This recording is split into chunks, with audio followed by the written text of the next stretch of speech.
La connaissance de Dieu se confine entre le Père et le Fils. Or, le Père est inaccessible. Donc, le seul moyen de connaître Dieu est par le Fils. Ainsi, nous voyons combien grande est la personne du Fils de Dieu. C'est pourquoi l'apôtre Jean dit, nous avons contemplé sa gloire. Jean 1,14.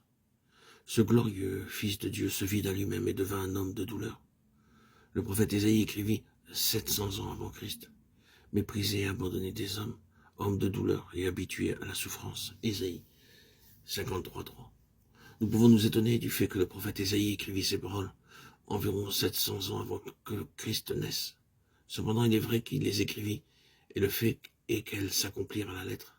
Lorsque le Seigneur Jésus devint un homme de douleur, il porta réellement sur lui nos douleurs. La douleur est la conséquence du péché. Dans le ciel, il n'y a pas de péché. Lorsque Adam et Ève furent créés, ils n'avaient pas de péché et par conséquent pas de douleur.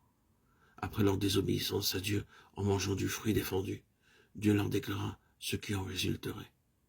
Dieu dit à la femme, j'augmenterai la souffrance de tes grossesses, tu enfanteras avec douleur.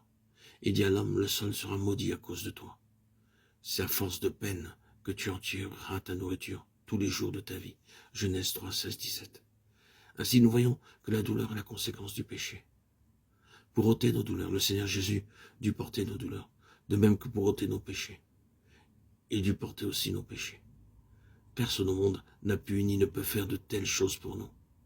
Le Seigneur Jésus passa par une intense douleur durant sa vie terrestre et par son sacrifice sur la croix. Il apporta le grand salut à vous et à moi, ainsi qu'à tous ceux qui veulent se repentir de leurs péchés et croire en lui. L'enfantement douloureux de la mère de Jébetz illustra la croix de Christ qui apporte le salut à toute l'humanité. Cette illustration mise à part, il y a une autre leçon que nous devons apprendre par elle. Elle est l'objet d'une leçon pour nous. C'est qu'à travers nos douleurs, Dieu désire accomplir de grandes choses en nous et par nous. Vous pouvez vous demander pourquoi vous passez par beaucoup d'épreuves et pouvez-vous vous demander pourquoi tant d'afflictions dans votre vie. Soyez sans crainte. Dieu poursuit un grand dessein dans votre vie. Le premier est qu'il veut vous purifier et l'autre est qu'il désire vous utiliser pour apporter la bénédiction à plusieurs autres. Tout d'abord, vous devez savoir que toutes ces épreuves et ces afflictions ne sont pas fortuites. Dieu les a permises. Aussi vrai que Dieu contrôle tout ce qui arrive aux passereaux, il contrôle aussi tout ce qui vous arrive. Ne vantons pas de passereaux pour un sou, cependant il n'en tombe pas un à terre sans la volonté de votre Père. Ne craignez donc point, vous valez plus que beaucoup de passereaux. Matthieu 10, 29, 31. Dieu désire vous purifier par les douleurs et les afflictions.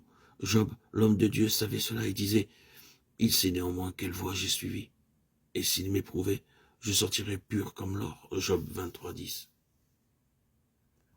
Chers amis bien-aimés en Christ, frères et sœurs, à travers toutes vos douleurs, Dieu vous traite afin de vous amener à la repentance du péché et à la foi en Christ.